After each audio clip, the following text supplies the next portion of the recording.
गुरुजी, किसी किसी गुरुपंथी में सिर्फ नाम सिमरन पर जोर दिया जाता है, पूजा पाठ को नहीं। क्या ये सही है? क्या सिर्फ सिमरन करने को बोला गया है? कृपया मार्गदर्शन कीजिए। वंदना। देखिए, जो सिमरन है वो स्मरण का अपभ्रंश है, श्रुति भी स्मृति का अपभ्रंश है। तो सिमरन है या स्मरण है, वो स्मरण है परमात्मा के बोध का।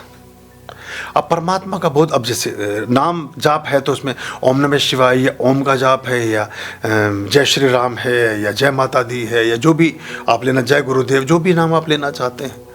लेकिन ये उन लोगों के लिए अधिक था जो ज़्यादा शिक्षावान ना हो सके, क्योंकि एक समय ऐसा भी आया कि जब हमें बाकी क्रियाकलापों के अलावा शिक्षा से भी रोका गया, खासतौर से गुरुकुल की शिक्षाओं से रोका गया। तो उनमें कुछ ऐसे मत थे, कुछ ऐसी चीज़ें थी कि वो जहाँ रह गए वो उसी तरह की चीज़ों में उस सीमित माध्यम से ही अपने जीवन के परिष्कार में लग गए। लेकिन अगर आपके पास पूरे विधि विधान को करने की गुंजाइश है, अगर आपको स्वतंत्रता मिली है कर्म कांड को ठीक से अपनाकर अपने जीवन को श्रेष्ठतम आयाम में ले जाने की, तो मेरा परामर्श है कि वो करना चाहिए। अब वो इतना दुष्कर और इतना दूभर नहीं है। अभी इतनी सारी डिवाइसेस हो गई हैं, आप नहीं बोल सकते हैं तो सुन तो सकते हैं।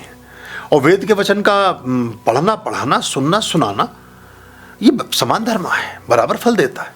आप अगर नहीं भी बोल पा रहे हैं तो इनिशियली आप उसको सुनना शुरू। देखिए, इतने सारे फिल्मों के गीत हैं, आपने कभी किसी पाठ्यक्रम में पढ़े हैं? वो आपने डायलॉग इतने सारे किसी पाठ्यक्रम में पढ़े हैं? कहीं से सिलेबस में मिला है आपको? कभी नहीं मिला। उसे सुन सुन के आपको सारे, अब इधर गाना बज रहा होता है रेडियो पर, टीवी पर, आप उससे आगे आगे के शब्द गा रहे होते हैं कि कैसे कैसे आ गया ये। यही सिमरन है, यही स्मृति। अब ये गाना याद नहीं करना है, मतलब अब ये लोग ऐसे ही पकड़ लेते हैं, फिर लो जी उन्होंने तो कहा कि गाना बज रहा हो तो उससे आगे आगे गाओ, यही सिमरन। ये जब वो गाना याद हो सकता है तो परमात्मा का गान कब याद करोगे? परमात्मा का जो ईश्वर गान है वो कब याद होगा? ईश गान के लिए कब समय निकालोगे? प्रार्थना और उपासना का समय कब हो पाएगा?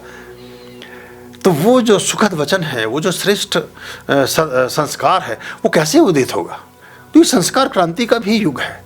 इन बच्चों को धीरे धीरे आप इतनी बार हनुमान चालीसा बजाएंगे, बहुत बार आप बजरंग बाण चलाएंगे, बहुत बार आप हनुमान जी का और शिव जी का, भगवान श्री राम का, किसी का भी कुछ भी मंत्र जाप लगाएंगे तो धीरे धीरे धीरे धीरे पुनश्चरण से, सिमरन से वो याद होने लगेगा।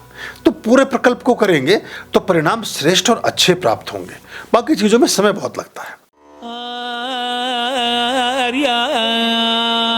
अभयाम भज रे चित संततम